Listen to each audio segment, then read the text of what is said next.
دین انسان کو انعام نہیں دیں گے. یاد رکھو انعام یہ نعمت سے ہے اور نعمت کا تعلق عبادت مخلصہ سے ہے. اور جو کافر و مشرک کو ہے وہ نعمت نہیں ہے، وہ نقمت ہے. مزید پیٹنے کے لیے اس کو موقع دیا جا رہا ہے. آگے تفصیل قرآن خود کرے گا انشاءاللہ. صراط الذین انعمت علیہم، یہ انبیاء ہیں، صدیقین ہیں، شہداء ہیں، صالحین ہیں. وحسن اولئک رفیقا، ان لوگوں کی رفاقت بڑی اچھی ہے. ذالک الفضل من اللہ، یہ اللہ کا فضل و احسان ہے.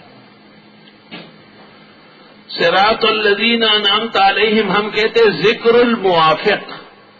موافق اس سال کہو ذکر الموفق، موفق جن کو خدائی توفیق حاصل ہے. اور وہ 4 طبقے ہیں. انبیاء پہلے، ان کے تصدیق کرنے والے صدیقین 2، ان پر جان قربان کرنے والے شہداء 3، انہیں قیامت تک اپنے مقتدا بنانے والے صالحین 4. 4 مذاہب، 4 فقہ، 4 امام، اور پڑے جل جائے اور جل جانے والے. ویسے ہی 4 کا امام 4 کہاں سے آیا، 6 کہاں سے آیا، ایسے تھا. 4 نہ ہو تو 5 جو، تو پھر یہ کہتے کہ کہاں سے آیا، وہیں سے آیا جہاں سے آنا چاہیے تھا.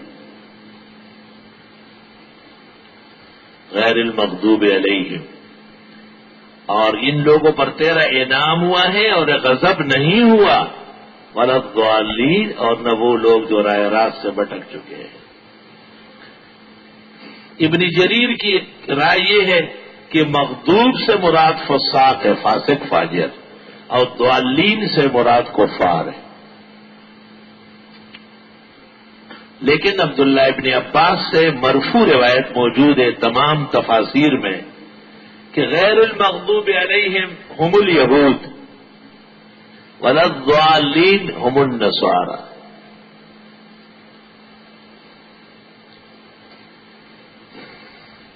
فباؤوا بغضب على غضب، فباؤوا بغضب من اللہ، یہود کے لیے قرآن میں ہے، یہ غضب یافتہ ہے. اور فضل واضل وضلوا عن سواء السبیل، 3 دفعہ یہود پٹے، 3 دفعہ نصرانی پٹے، اور ہر دفعہ مومنوں پر انعام اکرام ہوا ہے. یا بنی اسرائیل اذکروا نعمتی التی انعمت علیکم وانی فضلتکم علی العالمین، جب یہ لوگ اہل ایمان تھے. ان کی مزید تفسیر تشریح، بعض مصادیق انشاءاللہ تعالی جو عرض کریں گے. اور اس میں ایک واقعہ بھی پیش آیا ہے. ایک غیر مسلم پروفیسر یہود نے ایک فون کیا تھا مجھے غیر المغضوب علیہم ولا الضالین پر، وہ بھی انشاءاللہ کل عرض کریں گے. وآخر دعوانا الحمدللہ رب العالمین. کل فاتحہ کی تکمیل بھی ہوگی اور ساتھ انشاءاللہ تعالی سورہ بقرہ بھی شروع ہو جائے گی. الحمدللہ رب العالمین. نستغفرک اللہم ونسألک السلام والعافیہ. ربنا تقبل منا انك انت السميع العليم وتب علينا انك انت التواب الرحيم. دعا فرمائے اللہ تعالیٰ صحت شفا قائم دائم رکھے، اور دعا فرمائے اللہ سبحانہ و تعالیٰ بیماروں کو صحت دے. یہ جو شہر میں طوفانی بدتمیزی چل رہی ہے اور گزر گئی، ناحق لوگ مارے گئے، اللہ انہیں شہداء و سعداء بنائے. اللہ تعالیٰ مسلمانوں کو باہم الفت محبت دے. یہ شکرنجی اور غم واویلا اور دشمنی کے ماحولیات اللہ تعالیٰ تبدیل فرمائے. اللہ ہمارے درس تفسیر آسان فرمائے اور منازل موعودوں میں تکمیل تک پہنچائے. اہلیان درس کے راستے آسان فرمائے. ان کے گھروں میں، ان کی زندگی، ان کی اولاد، ان کے تمام متعلقات اللہ امن، نصرت، خوشی، حفاظت نصیب فرمائے. صلی اللہ علیہ وسلم. اعوذ باللہ من الشیطان الرجیم. بسم اللہ الرحمن الرحیم. الحمد للہ رب العالمین. الرحمن الرحیم مالک یوم الدین إياك نعبد وإياك نستعين اهدنا الصراط المستقيم صراط الذين أنعمت عليهم غير المغضوب عليهم ولا الضالين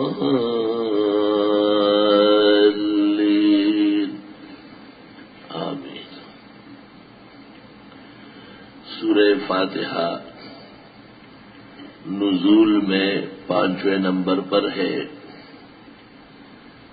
ان سورتوں میں سے ہیں جو ابتدا میں اور پوری کی پوری نازل ہوئی ہے. کثرت الاسامی رکھتی ہے، یعنی اس سورت کے بہت نام ہیں اور ہر نام علم اور معنی کا ایک دریا اپنے اندر رکھتا ہے.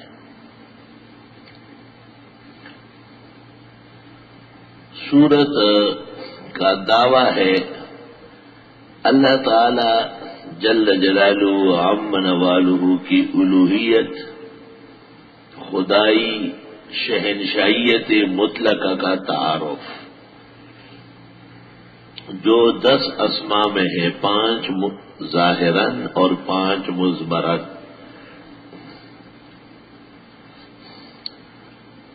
سورت کو سر القرآن اور لباب القرآن بھی کہا گیا ہے. کہتے جمیع صحائف سماوی اور کتب سماویہ کا حاصل قرآن کریم میں ہے، اور پھر حامیم سبا کے حوامیم میں ہے، اور پھر سورہ فاتحہ میں ہے، اور پھر بسم اللہ میں ہے، اور فخر رازی کہتے ہیں کہ بسم اللہ کے حرف با میں ہے.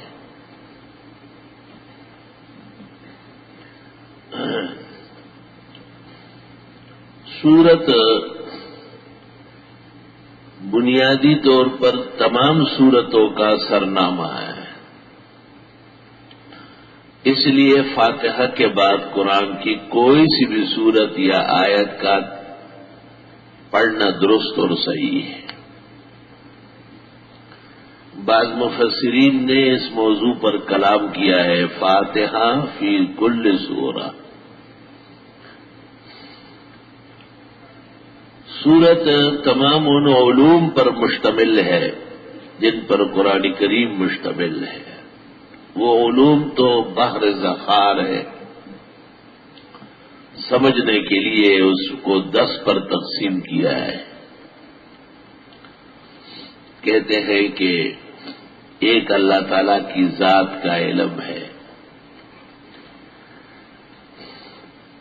الحمدللہ میں ذات کا بیان ہے. دوسرا اللہ تعالیٰ کے افعال کا بیان ہے، وہ رب العالمین میں ہے. اور تیسرا اللہ تعالیٰ کے صفات کا بیان ہے، وہ الرحمن الرحیم میں ہے. اور چوتھا یوم المعاد ہے، قیامت کے دن کا بیان ہے. پانچواں تعبد ہے، ایاک نعبد، اور چھٹی استعانت ہے، وإیاک نستعین.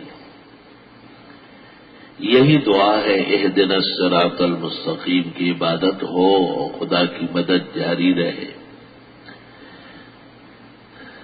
صراط الذین انعمت علیہم، یہ موافقین کا بیان ہے. 7واں ہے، اور غیر المغضوب علیہم ولا الضالین، یہ مخالفین اور معاندین کا ضم ہے. یوں 8 ہو گئے. کہتے ہیں کہ 2 چیزیں رہتی ہیں، ایک مجادلہ اور دوسرا فقہ. لیکن نقادین نے کہا ہے کہ یہ بات درست نہیں ہے، اور یہ غزالی نے جواہر میں لکھی ہے.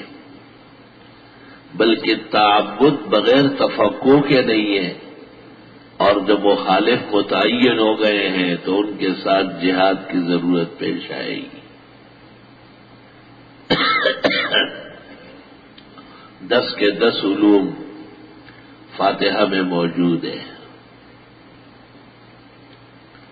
شیخ القرآن مولانا محمد طاہر پنجپیری نے بھی سمت الدرر میں غزالی کے 8 علوم تو لیے ہیں، لیکن بقیہ 2 کا بھی اس سے اس بات مانا ہے۔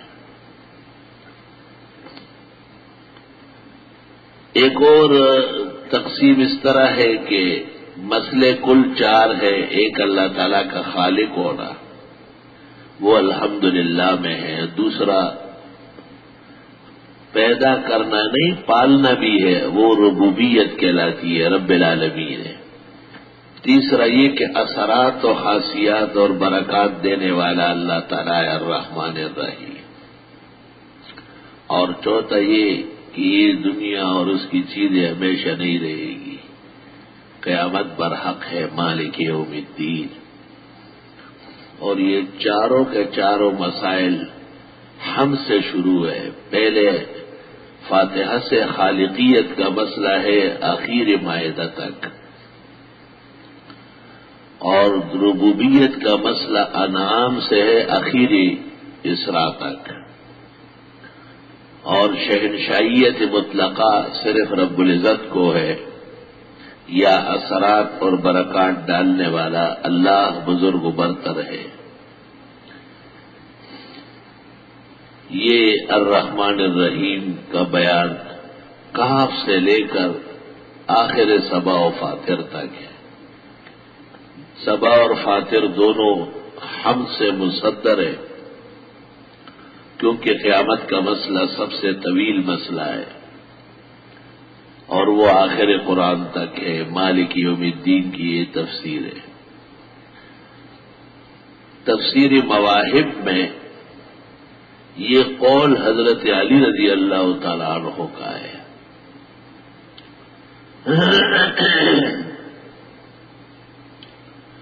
سورہ فاتحہ قرآن کریم کی ان سورتوں میں سے ہیں جو بظاہر مختصر ہے، لیکن معانی اور مصادیق کے اعتبار سے بہت مفصل ہے۔ سورت کا جو شروع ہے وہ اللہ تعالیٰ کے حمد و ثنا سے ہے، الحمدللہ رب العالمین۔ 3 لفظ استعمال ہوتے ہیں اپنے ممدوح کے لیے، ایک کو مدح کہتے ہیں، اور دوسرے کو شکر کہتے ہیں، اور تیسرے کو حمد کہتے ہیں۔ مدح کے مقابلے میں ذم ہے یا ہجو ہے، شکر کے مقابلے میں ناشکری ہے جسے کفران کہتے ہیں، اور حمد کے مقابلے میں بھی انکار اور جہد ہے۔ کہتے ہیں کہ اللہ تعالیٰ منعم اور محسن حقیقی کے احسانات الوہیت اور عظمت کے پیش نظر سب سے بڑا کلمہ الحمدللہ ہے، یہاں تک کہ انہا تفوق علی الشکر وعلی لا الہ الا اللہ۔ شکر تو احسان کا نتیجہ ہے، اور لا الہ الا اللہ مشتمل بر توحید ہے، لیکن یہ تمام مسائل پر ہے، احسان بھی ہے، توحید بھی ہے۔ اللہ تعالیٰ کے شان کے مطابق اس کی بڑائی اور عظمت کا بیان ہے۔ درست بات یہ ہے کہ زبان اردو میں یا پشتو اور فارسی میں اس کا ترجمان لفظ نہیں ہے، اتنا بڑا لفظ ہے۔ بندہما بہ کے ز تقصیر خیش عذر بدرگاہ خدا ورد، ورنہ سزاوار خدا بندیش کس نہ توانت کے بجا ورد۔ تاہم اہل زبان نے کبھی ترجمہ تعریف سے کیا ہے، کبھی ثنا و صفت سے کیا ہے، کبھی شکر و احسان سے کیا ہے۔ یہ بہت سارے تراجم بھی اس بات کی دلیل ہے کہ کوئی متعین ترجمہ جو حمد کا قائم مقام ہو اور اس کا حق ادا کر سکے بظاہر دشوار ہے۔ میں نے بھی تمام دواوین اردو کے اور فارسی کے صرف اس لفظ کے لیے جان مارے، یہاں تک کہ شیخ سعدی علیہ الرحمت کا ترجمہ، زائدی کا ترجمہ، واحدی کا ترجمہ، لیکن اتنا ہو تیرے تیغ کا شرمندہ احسان، سر میرے تیرے سر کی قسم اٹھ نہیں سکتا، ہم کی عظمتوں کے سامنے بے بسی اور عجز کا اعلان مناسب ہے۔ الحمدللہ سب خوبیاں، ثنا اور عظمت، بزرگی اور مکارم اللہ کے لیے۔ رب العالمین جو پالنے والے ہیں کائنات کے، الرحمن بہت زیادہ مہربان ہے، الرحیم اور جو مومنوں کے حق میں خاص قسم کی مہربانی کرنے والے ہیں، مالک یوم الدین وہ مالک ہے روز جزا کے، قیامت کے دن چونکہ بدلہ دیا جائے گا دنیا کے عقائد و اعمال کا، اس لیے اس کا نام یوم الدین ہے۔ کہتے ہیں کہ پہلے قول کے مطابق الحمدللہ ہی دعوی صورت ہے، یہی عنوان ہے، یہی موضوع ہے، یہی مقصد ہے، اور رب العالمین یہ دلیل اول ہے، اور الرحمن دلیل ثانی، الرحیم دلیل ثالث، مالک یوم الدین دلیل برہان رابع۔ ایاک نعبد و ایاک نستعین، یہ غرض کلام کہلاتا ہے کہ اللہ تعالیٰ کے ان اسماء و صفات سے کیا مطلب ہے، اس سے انسانی زندگی پر کیا اثر ہوگا۔ تو اس کا فائدہ یہ ہے کہ عبادت میں بھی اخلاص ضروری ہے اور استعانت میں بھی اخلاص ضروری ہے۔ ایاک نعبد حصر کا کلمہ ہے، آپ ہی کی ہم عبادت کریں گے، شراکت والی عبادت معتبر نہیں ہوتی، اس میں تمام آلہہ باطلہ کی نفی ہے۔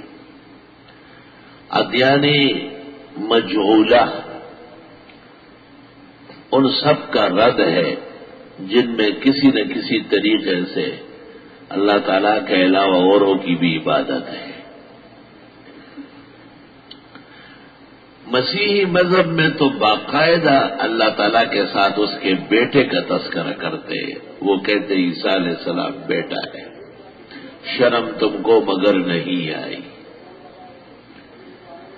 اور مبتدعین بعض درگاہوں کو، بعض مزارات کو وہ کہتے تو ہے کہ ہم ذرائع سمجھتے ہیں اور یہ وسائل ہے تعبد کے، لیکن سلوک جو ان کا ہے وہ باقاعدہ معبودیت کا ہے، نہ کہ عبدیت کا ہے، اور یہ مسئلہ بالتفصیل ذکر ہوگا انشاءاللہ تعالی۔ مثلا آیت کریمہ میں اس کو حل کر دیا کہ عبادت تب اس کی جاتی ہے کہ مدد بھی اس سے مانگی جاتی ہے۔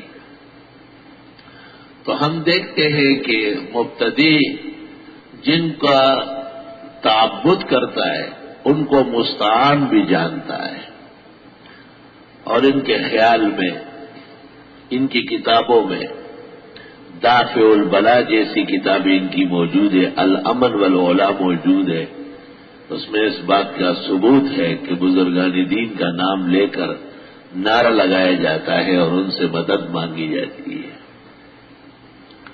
چنانچہ جس طرح لکھتے ہیں یا اللہ، اس طرح لکھتے ہیں یا رسول اللہ، اس طرح لکھتے ہیں یا غوث الاعظم، تو فرق تو کوئی بھی نہیں ہوا۔ اب دل میں یہ سمجھنا کہ جی یہ خدا ہے، یہ اس کا رسول ہے، یہ اس کا پیارا ولی ہے، یہ بہت مشکل بات ہے۔ اس لیے ہم کہتے ہیں کہ سلوک جو ان کا ہے اولیاء سے یا بزرگان دین سے، وہ تعبد کا ہے، وہ توسل کا نہیں ہے۔ اس لیے توسل کے آڑ میں تعبد بھی ممنوع ہے۔ اور یہ مسئلہ قرآن کریم سے بالکل صاف ستھرا ثابت ہے، کیونکہ عزیر علیہ السلام کے بارے میں یہود کا جو نظریہ تھا، یا عیسیٰ مسیح کے بارے میں عیسائیوں کا جو اندیہ تھا اور اب بھی ہے،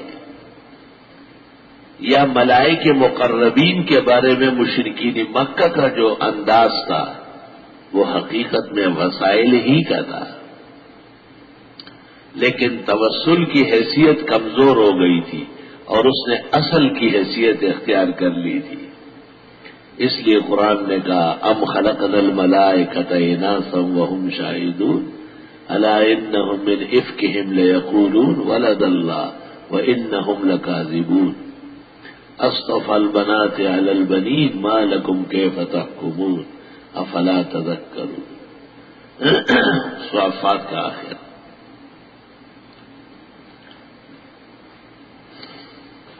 جب اللہ تعالیٰ ہی کی عبادت ہو اور اللہ تعالیٰ ہی سے مدد مانگی جائے تو جس طرح کسی کی عبادت نہیں ہو سکتی، اس طرح بغیر سبب کے کسی سے امداد نہیں مانگی جا سکتی۔ اسباب کے تحت مسئلہ زیر باس نہیں ہے۔ آپ ساتھی کو کہتے ہیں قلم دے دے، بیٹا ماں کو کہتے کھانا دے دے، چھوٹا بڑے کو کہتے میری یہ مدد کر لے۔ قرآن کریم میں ہے کہ لوگوں نے ذوالقرنین سے کہا کہ ہمیں یاجوج ماجوج سے چھڑا لے، تو انہوں نے کہا آئینونی بقوت۔ حضرت نے فرمایا کہ پھر تم ظاہری مدد تو میری کر لو، بلاک سیمنٹ چونا یہ تم استعمال کرو۔ حضرت عیسیٰ علیہ السلام کو جب اندازہ ہوا کہ اب آسمان پر مجھے خدا بلا رہا ہے، تو آپ نے کہا من انصاری الی اللہ، اپنے ساتھیوں کو، صحابہ حواریوں کو کہا، قال الحواریون نحن انصار اللہ۔ یہ ظاہری اسباب ہے۔ یا قرآن کریم کی آیت ومن یقرض اللہ قرضا حسنا، جو اللہ کو قرض دے یعنی اللہ کے دین کو، اور وہ یہی ہے کہ دنیا کے اندر اللہ کے دین پر اور اس کے ناموس پر اخراجات کیے جائے، نفقات کی جائے۔ عام طور پر مبتدی خلط پیدا کرتا ہے، بات بگاڑتا ہے، اور یہ آیات پیش کریں گے اور پھر کہیں گے دیکھو ایک دوسرے سے مدد مانگی جاتی ہے۔ تو کیا مطلب ہے؟ ذوالقرنین کرامت والا ہے یا وہ قوم کرامت والی ہے جو بالکل ہی بے اثر اور پریشان حال تھی؟ اس کا مطلب تو یہ کہ شیخ عبد القادر جیلانی تم سے مدد مانگتے ہیں اور حضرت علی تم سے مانگ رہا ہے۔ کبھی کہیں گے دیکھو موسیٰ علیہ السلام نے 50 نماز معراج کی رات 5 کرا دی، تو موسیٰ تو دنیا سے جا چکے ہیں، تو دنیا سے جانے والے مشکلات کم کر سکتے ہیں۔ تو پہلی بات تو یہ کہ موسیٰ علیہ السلام کی گفتگو آپ سے تو نہیں، محمد کریم صلی اللہ علیہ وسلم سے ہے، تو ماننا پڑے گا کہ حضرت محمد کے مشکل کشا موسیٰ علیہ السلام ہے۔ دوسرا یہ ماننا پڑے گا کہ موسیٰ علیہ السلام تو مشکل کشا ہے آپ کے کہنے کے مطابق، لیکن جناب نبی کریم صلی اللہ علیہ وسلم نہیں ہے، اور جب آپ نہیں ہیں تو آپ کی امت کا کوئی ولی اور متقی اور بزرگ کیا بنے گا؟ تو بدعتی کی باتوں میں خلط اور لفظ پایا جاتا ہے، وہ ٹھکانے کی باتیں نہیں ہوتی کہ وہ اسلام کی روح کے خلاف ہوتی ہے۔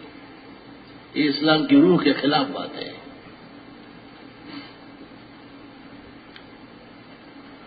یہ بھی ظاہری امداد ہے، کیونکہ حضرت موسیٰ علیہ السلام اور حضرت صلی اللہ علیہ وسلم آپس میں ملاقات ہوئے، اور حضرت موسیٰ نے پوچھا، بخاری شریف معراج میں ہے کہ کیا ملا؟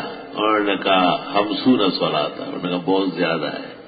عالج تو بنی اسرائیل، میں نے بنی اسرائیل کو قریب سے دیکھا ہے، یہ لوگ نماز پڑھتے نہیں ہیں، ان کے ہاں 2 وقت کی نماز تھی، فجر اور عصر، نہیں پڑھتے تھے، کم کراؤ۔ ارجع الی ربک واسألہ التخفیف، واپس جائی ہے رب العالمین کے ہاں اور اس سے کم کروا دے۔ تو حضرت موسیٰ تو مشورہ دے رہے، کم کرنے والا تو اللہ ہے، اس کو چھوڑ رہے، اور موسیٰ علیہ السلام کو حاجت روا بنا رہے۔ بدعتی کا کام کیا ہے؟ لبس اور خلط، خداع اور مکر، کذب اور دروغ۔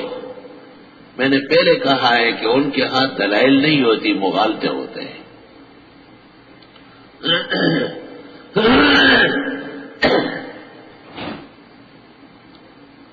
ہمارے ہاں ایک نوجوان آتا تھا، وہ کئی مبتدئین کے بڑوں کے ساتھ بھی بیٹھتا تھا،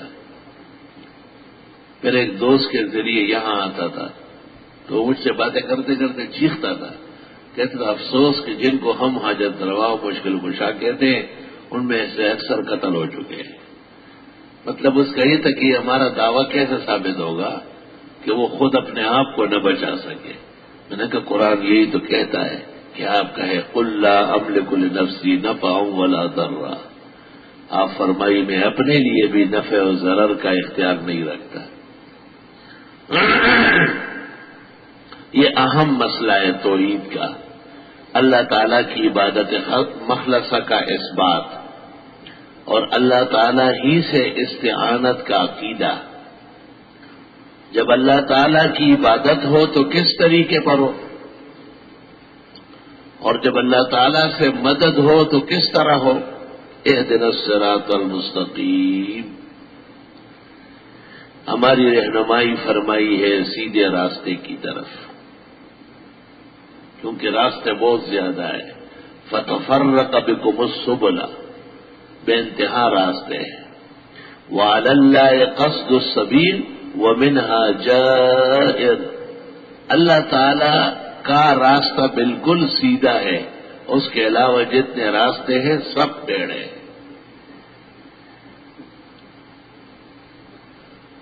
دیکھیے یہود نے عزیر کو خدا کہا تو پھر خدا کا بیٹا بھی کہنا پڑا، کیونکہ ایک اللہ کے علاوہ کوئی اللہ ہو ہی نہیں سکتا۔ کتنے ٹیڑھے راستے پہ چل پڑے۔ عیسائیوں نے حضرت عیسیٰ علیہ السلام کے کچھ معجزات دیکھے تو حضرت عیسیٰ کو کہنا تو تھا خدا اور کہنا پڑا ابن خدا۔ تو ہمیشہ مبتدی اور بے دین جو ایک خدا سے چھوٹتا ہے تو وہ کئی خداؤں کے ہاں مبتلا ہو جاتا ہے۔ مکے کے مشرکوں نے دیکھا کہ بھئی کام بہت زیادہ ہے، ان کے خیال میں ایک اللہ کے لیے مشکلات ہوگی، تو انہوں نے بارش کے لیے علیحدہ، بیماریوں کے لیے علیحدہ، کاروبار کے لیے علیحدہ، بیٹوں کے لیے علیحدہ، دشمن کو نیست و نابود کرنے کے لیے علیحدہ، روزی رسانی کے لیے علیحدہ۔ قرآن کریم نے کہا تلک اذن قسمۃ ضیزیٰ، یہ تقسیم سرے سے غلط اور بھونڈی ہے۔ اور ان ہی الا اسماء سمیتموہا انتم وآباؤکم، یہ میرے نام ہیں جو تم نے اور تمہارے بڑوں نے رکھے۔ ما انزل اللہ بہا من سلطان، اللہ تعالیٰ نے اس بارے میں کوئی دلیل نازل نہیں فرمائی۔ آیتوں کو سمجھنا بہت ضروری ہے۔ جو لوگ حضرت علی کو مشکل کشا کہتے ہیں، یا پیرانی پیر شیخ عبد القادر کو، یا سید علی حجویری کو، یا معین الدین چشتی کو، ان سے پوچھ لو کہ اس کی دلیل کیا ہے۔ ما انزل اللہ بہا من سلطان، کوئی دلیل اللہ نے نہیں اتاری۔ ان یتبعون الا الظن، خیالات کے پیچھے، وما تہوی الانفس، اور جو ان کی خواہشات ہیں غلط اس کے پیچھے۔ وَلَقَدْ جَاءَهُم مِّن رَّبِّهِمُ الْهُدَىٰ، ایک اللہ کی وحدانیت کی روشنی پوری آ چکی ہے، ان کے بندگی بالکل واضح ہے کہ یہ خدا کے بندے ہیں۔